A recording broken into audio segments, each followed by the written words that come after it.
Hallo und herzlich willkommen zu einem neuen Video. Mein Name ist Natalia, ich bin deine Deutschlehrerin und heute erkläre ich dir ein Thema, das für sehr viele Deutschlernende ultra anstrengend, also eine echte Herausforderung ist. Die Adjektivdeklination. Was ist richtig? Das ist eine schöne Tasche oder das ist eine schöne Tasche. Mit dieser Frage beschäftigen wir uns heute in diesem Video. Hast du vielleicht diese Sätze schon gehört? Ich habe einen schönen Tag. Oder das ist eine tolle Idee. Einen schönen, eine tolle. Hast du dich gefragt, warum sagt man schönen oder tolle? Warum nicht schöne und tolle, schönen und tollen? Wann bekommt ein Adjektiv eine Endung und welche Endung? Diese Frage klären wir heute ganz in Ruhe und mit vielen Beispielen, Tipps und Erklärungen. Um noch besser zu lernen, lade dir jetzt die kostenlose PDF-Datei herunter. In dieser Datei findest du alle Informationen und Beispiele aus diesem Video. Am Ende gibt es sogar noch eine Übung dazu, damit du dein Wissen direkt überprüfen kannst. Den Link zu der Datei findest du in der Infobox und in dem angepinnten Kommentar unter diesem Video. Und noch eine Sache, das Thema ist kompliziert. Also, Nummer 1, gib mir einen Daumen nach oben. Das ist auch eine Herausforderung für mich. Also unterstütze mich mit einem Like, gib mir einen Daumen nach oben und abonniere meinen Kanal. Und Nummer 2, wenn du das Gefühl hast, dass du nicht mehr mitfolgen kannst, dass du nicht mehr alles verstehst, dann mach eine kleine Pause und komm dann wieder zurück zu dem Video. Du musst nicht das ganze Thema in 20 Minuten verstehen. Es dauert. Also, du kannst auch das Video Stück für Stück abarbeiten.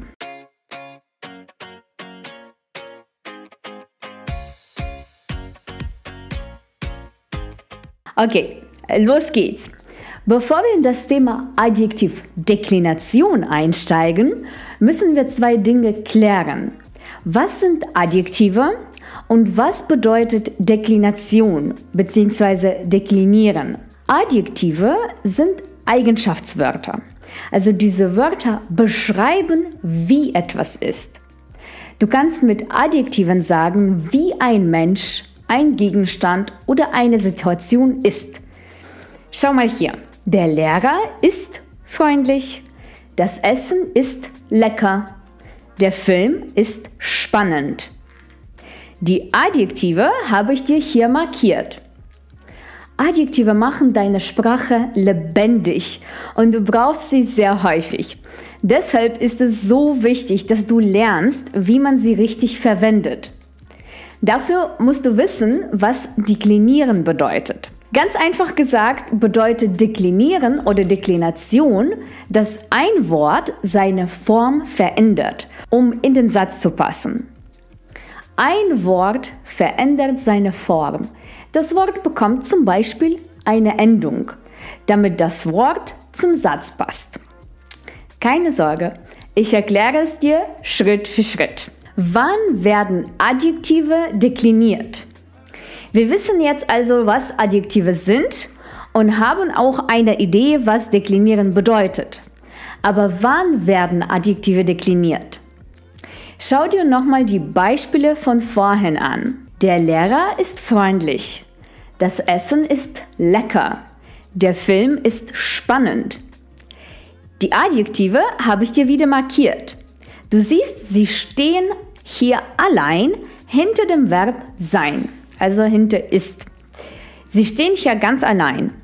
In diesen Fällen nutzen wir das Adjektiv in seiner Grundform. Also es gibt keine Veränderungen, es gibt keine Endungen.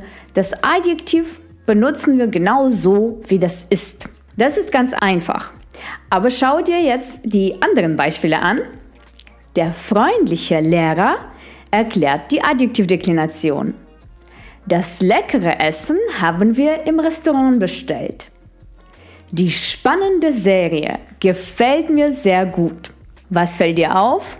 Genau, das Adjektiv steht jetzt vor dem Nomen. Dieses Nomen beschreiben wir mit dem Adjektiv genauer. Also das Adjektiv hier steht nicht mehr alleine. Das ist verbunden mit dem Nomen. Du beschreibst das Nomen. Wie ist der Lehrer? Wie ist das Essen? Und was fällt dir noch auf?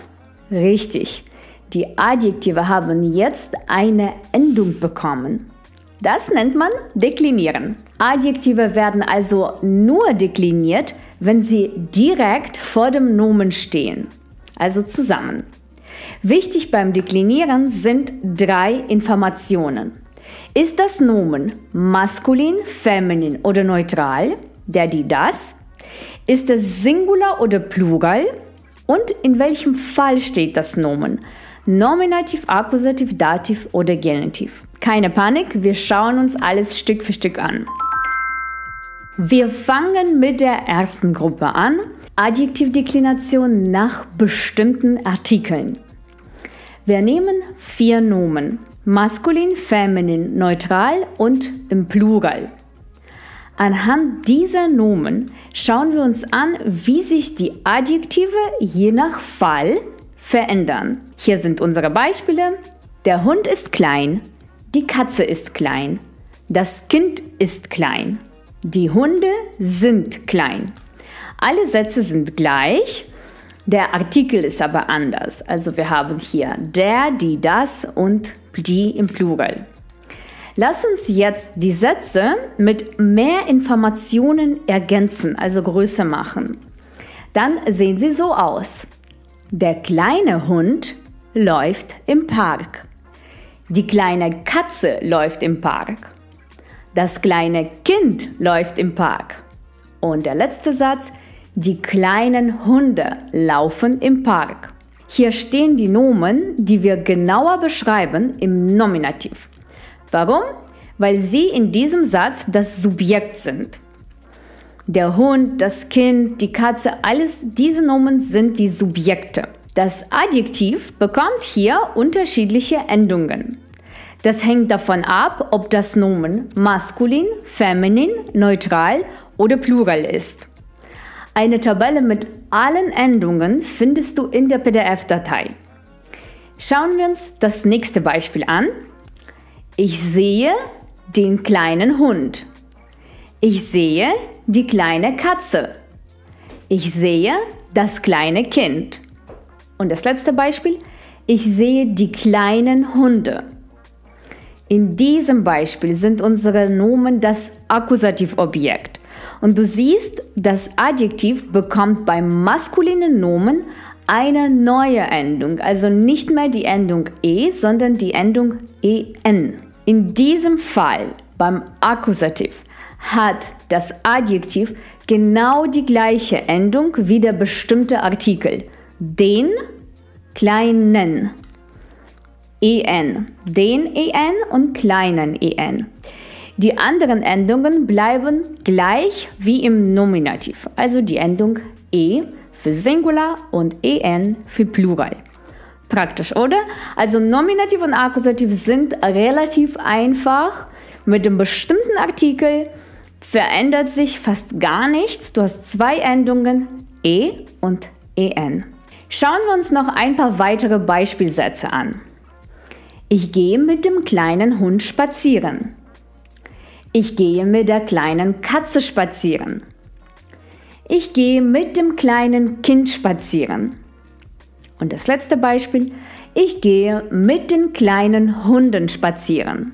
Schau genau hin. In welchem Fall stehen die Nomen in diesem Beispiel? Richtig, sie stehen im Dativ. Warum? Weil sie hinter der Präposition mitstehen. Diese Präposition braucht immer den Dativ. Kennst du alle Dativpräpositionen? Wenn nicht, dann schreib's auf. Mit, nach, aus, zu, von, bei, seit, ab. Alle diese Präpositionen brauchen immer den Dativ. Und hier in unserem Beispiel, hier verändern sich die Endungen wieder.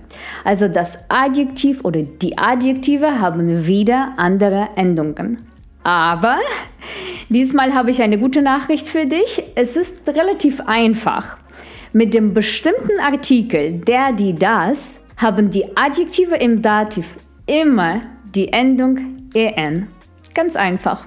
Das kannst du dir direkt merken. Beim Dativ macht man selten Fehler. Da ist immer die Endung en. Und ein letzter Punkt fehlt hier noch. Natürlich der Genitiv. Tobias, kannst du mir bitte ein Glas Wasser bringen? Leute, ich bin heute 20 Kilometer gelaufen und bin gerade echt müde. Aber die Arbeit geht vor. Ich muss das Video aufnehmen, beziehungsweise ich möchte. Aber ich brauche gerade was zu trinken. Dankeschön. Den Genitiv benutzen wir zwar nicht so häufig, trotzdem zeige ich es dir, damit du ein komplettes Bild hast. Ich werfe den Ball des kleinen Hundes. Ich werfe den Ball der kleinen Katze. Und ich werfe den Ball des kleinen Kindes. Plural, ich werfe den Ball der kleinen Hunde. Wie du siehst, ist es im Genitiv auch ganz einfach. Die Endung ist wie beim Dativ für alle Nomen en. Sehr praktisch. Das war gar nicht so schwierig, oder? Das Thema Adjektivdeklination üben wir ausführlich, Schritt für Schritt in meinem A2 Intensivkurs. Also falls du dein Deutsch verbessern möchtest, falls du deine Grammatik verbessern möchtest, dann schau dir unbedingt meine Intensivkurse an. Wir haben Intensivkurse für alle Niveaus von A1 bis C1. Du lernst in deinem eigenen Tempo. Ich unterstütze dich auf unserer Lernplattform. Du bekommst lebenslangen Zugriff auf alle Materialien und kannst Schritt für Schritt alle Themen abarbeiten. Seit kurzem bieten wir auch Live-Unterricht an, damit du dein Sprechen verbessern kannst. Es gibt immer wieder Live-Gruppen, an denen du teilnehmen kannst. Es ist nicht obligatorisch. Du kannst den Kurs ganz entspannt in deinem eigenen Tempo abschließen. Aber wenn du auch mit uns live üben möchtest, dann kannst du jederzeit teilnehmen. Okay, es geht weiter mit der zweiten Gruppe. Falls du gerade eine kleine Pause brauchst, dann mach dir einen Kaffee und komm wieder zurück. Die nächste Gruppe ist Deklination nach unbestimmten Artikeln. Also die Gruppe Nummer 1 war Deklination nach bestimmten Artikeln, der, die, das. Deklination nach unbestimmten Artikeln ist eine oder ein. Schau dir mal diese Beispielsätze an. Ein kleiner Hund läuft im Park. Eine kleine Katze läuft im Park. Ein kleines Kind läuft im Park. Kleine Hunde laufen im Park. Mit dem Plural beschäftigen wir uns in der nächsten Gruppe. Es gibt keinen unbestimmten Artikel im Plural. Also wir fokussieren uns hier in dieser Gruppe auf die ersten 3 Sätze. Was ist hier passiert? Anstelle des bestimmten Artikels haben wir in diesen Sätzen die unbestimmten Artikel benutzt. Also statt der, die, das, ein, eine, ein. Und auf einmal verändert sich wieder einiges. Keine Sorge, wir schauen uns das alles Schritt für Schritt an. Was fällt dir bei den Endungen auf? Nominativ, kleiner Hund, maskulin, feminin, kleine Katze, neutral, kleines Kind. Genau, wenn das Adjektiv hinter einem unbestimmten Artikel steht, dann bekommt das Adjektiv die Endung des bestimmten Artikels. Ich erkläre das immer gerne so, dass du das bezeichnen musst. Wenn du das Wort ein Hund hast, dann weißt du nicht, ob das der Hund oder das Hund ist. Ein klein Hund. Hier in dem Adjektiv musst du zeigen, ist das der, die oder das Hund. Also ein kleiner Hund. Mit der Endung er zeigst du fixierst oder du zeigst, welchen Artikel der Hund hat. Der oder das. Natürlich ist das nicht die, weil du den Artikel ein hast. Bei eine ist das ganz einfach, eine kleine. Da ist immer die Endung ee, eine kleine. Bei ein musst du immer schauen, ist das oder der, ein kleiner oder ein kleines. Wir schauen es uns noch einmal bei anderen Fällen an. Akkusativ, ich sehe einen kleinen Hund. Ich sehe eine kleine Katze. Und ich sehe ein kleines Kind. Ich sehe ein kleines Kind. Akkusativ. Einen kleinen Hund. Hier bei einen siehst du schon, dass das Wort Hund maskulin ist. Also du musst es nicht mehr im Adjektiv zeigen. Das Adjektiv hat eine neutrale Endung en. Diese Endung zeigt uns nichts. Also der Artikel hat schon alle wichtigen Informationen gegeben. Einen ist maskulin und akkusativ. Einen kleinen Hund. Feminin. Genau das Gleiche. Die Endung e ist ziemlich neutral. Sie zeigt uns nicht so viel. Vielleicht Plural, vielleicht feminin. Also eine hat uns aber schon alles gezeigt. Der Artikel eine zeigt, aha, das ist feminin. Eine kleine Katze.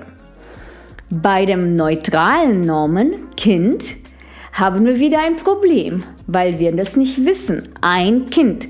Ist das neutral oder ist das maskulin? Also muss das Adjektiv uns zeigen, neutrales Nomen oder vielleicht ein maskulines Nomen. Neutral oder maskulin? Kleines Kind. Ein kleines. Mit der Endung es zeigst du, es ist das Kind. Du siehst auch hier, haben die Adjektive die Endung der bestimmten Artikel übernommen. Die bestimmten Artikel, der, die, das, sie zeigen uns immer, ist das maskulin, feminin oder neutral, ist das der Akkusativ oder vielleicht der Nominativ. Hier ist die Situation genau gleich. Die Adjektive haben die Endungen von den bestimmten Artikeln übernommen. Das Praktische ist, dass sich eigentlich nicht viel verändert. Du hast fast überall die gleiche Adjektivendung wie nach einem bestimmten Artikel. Nur einen Unterschied gibt es. Na, findest du ihn? Genau, darüber haben wir schon gesprochen. Beim neutralen Nomen Kind haben wir jetzt die Endung es. Warum? Weil der Artikel ein uns keine Information gibt. Der Artikel ein zeigt uns nicht, ob das der Nominativ ist, der Akkusativ, ob das Nomen maskulin oder neutral ist. Ansonsten bei allen anderen Nomen bleibt alles gleich. Praktisch, oder? Und wie ist das beim Dativ und Genitiv? Das ist noch einfacher. Die Endungen bleiben nämlich die gleichen wie nach den bestimmten Artikeln. Puh, das ist sehr gut, oder? Also Genitiv und Dativ sind zwei sehr gute Gruppen. Es ist super einfach, in diesen Gruppen zu arbeiten. Sowohl mit dem bestimmten als auch unbestimmten Artikel. Schau mal hier. Ich gehe mit einem kleinen Hund spazieren. Ich gehe mit einer kleinen Katze spazieren. Ich gehe mit einem kleinen Kind spazieren. Ganz einfach. Alles en. Warum? Weil wir die ganzen Informationen, die wir brauchen, schon vom Artikel bekommen. Einem, einer, einem. Wir sehen, das ist Dativ, das ist Singular. Alles, was wir brauchen. Also, wir müssen im Adjektiv nichts mehr zeigen. Wir müssen im Adjektiv nicht mehr kennzeichnen, ob das feminin, maskulin, neutral ist, Dativ, Akkusativ oder sonst etwas. Und genau das Gleiche haben wir im Genitiv. Ich werfe den Ball eines kleinen Hundes. Ich werfe den Ball einer kleinen Katze.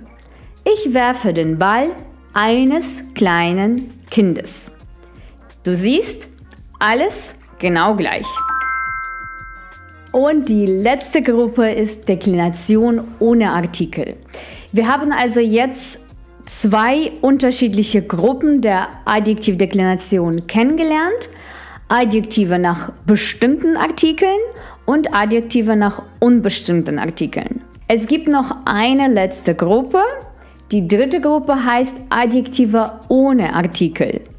Die gute Nachricht ist, dass die Endungen im Nominativ und Akkusativ die gleichen sind wie in der zweiten Gruppe nach unbestimmten Artikeln. Ich zeige dir alles gleich. Nur im Dativ und Genitiv müssen wir das Ganze noch einmal detaillierter anschauen. Außerdem passiert das sehr selten, dass wir Nomen ohne Artikel benutzen. Meistens braucht man immer ein Nomen und ein Artikel. Dieses Mal habe ich eine Tabelle für dich, damit wir das alles noch ein bisschen besser vergleichen können. Maskulin, Feminin, Neutral und Plural. Nominativ. Maskulin, kleiner Hund. Feminin, kleine Katze. Neutral, kleines Kind. Plural, kleine Hunde. Akkusativ. Kleinen Hund. Kleine Katze, kleines Kind, kleine Hunde. Kein Artikel, nur die Endungen. Die Endungen zeigen uns alles. Ist das Nominativ oder Akkusativ? Ist das feminin, neutral oder maskulin? Dativ. Kleinem Hund, kleiner Katze, kleinem Kind, kleinen Hunden. Und Genitiv. Kleinen Hundes, kleiner Katze, kleinen Kindes, kleine Hunde. Du siehst, die Endungen beim Nominativ und Akkusativ bleiben wie in der zweiten Gruppe. Und was passiert beim Dativ und Genitiv? Dieses Mal bekommt das Adjektiv im Dativ die Endung des bestimmten Artikels. Wir haben wieder die gleiche Situation. Du musst mit der Endung zeigen, ob dein Nomen maskulin, feminin oder neutral ist. Steht das Nomen im Akkusativ, Dativ oder Genitiv? Also müssen wir das zeigen. Wir zeigen das mit der Endung kleinem Hund. Die Endung vom Artikel dem kommt zum Adjektiv kleinem Hund. Feminin kleiner Katze. Der er kleiner. Dem kleinem Kind. Dem kleinem. Also von dem Artikel dem kommt die Endung zum kleinem. Und kleinen Hunden. Der Artikel im Plural hat die Endung en und diese Endung kommt dann zum Adjektiv kleinen Hunden. Im Genitiv wird es dann leider etwas durcheinander, also den Genitiv solltest du dir einfach merken bzw. auswendig lernen. Genitiv maskulin, kleinen Hundes, feminin kleiner Katze, neutral kleinen Kindes. Und Plural, kleine Hunde. Im Maskulinum und Neutrum bekommen die Adjektive die Endung en. Das ist etwas Besonderes. Und es gibt am Ende vom Nomen noch die typische Genitivendung s. Im Femininum und im Plural bekommen die Adjektive die Endung er. Okay, wir sind am Ende des Videos angekommen. Hier fassen wir alles zusammen. Ich weiß, das waren jetzt sehr viele Informationen. Deshalb fasse ich dir das Ganze noch einmal kurz zusammen. Adjektive bekommen nur dann eine Endung, wenn sie direkt vor einem Nomen stehen. Welche Endung das Adjektiv bekommt, hängt von 3 Dingen ab. Welcher Artikel steht von dem Nomen? Ein bestimmter Artikel, der, die, das. Unbestimmte Artikel, ein, eine, mein, kein oder gar kein Artikel. Welches Geschlecht hat das Nomen? Maskulin, feminin oder neutral? Und in welchem Fall steht das Nomen? Nominativ, Akkusativ, Dativ oder Genitiv? Wenn du das weißt, dann kannst du die richtige Adjektivendung finden. Wir haben in diesem Video 3 Gruppen gelernt. Die erste Gruppe sind Adjektive mit bestimmtem Artikel. Da ist es ziemlich einfach. Das Adjektiv bekommt meist die Endung e oder en. Adjektive mit unbestimmtem Artikel. In der zweiten Gruppe steht ein unbestimmter Artikel vor dem Nomen. Hier verändern sich die Endungen ein bisschen, also es ist nicht nur e oder en. Und Gruppe Nummer 3, Adjektive ohne Artikel. In der dritten Gruppe steht kein Artikel vor dem Nomen. Hier verändern sich die Endungen am meisten. Deshalb nennt man das auch die starke Deklination. Es gibt viele Veränderungen. In der kostenlosen PDF-Datei findest du alle Tabellen, viele Beispiele und natürlich auch eine Übung, mit der du direkt dein Wissen testen kannst. Welche Gruppe findest du am schwierigsten? Mit Artikel, ohne Artikel oder mit unbestimmtem Artikel? Schreib es unbedingt in die Kommentare.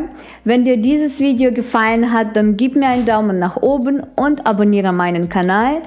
Vielen Dank, dass du bis zum Ende dran geblieben bist.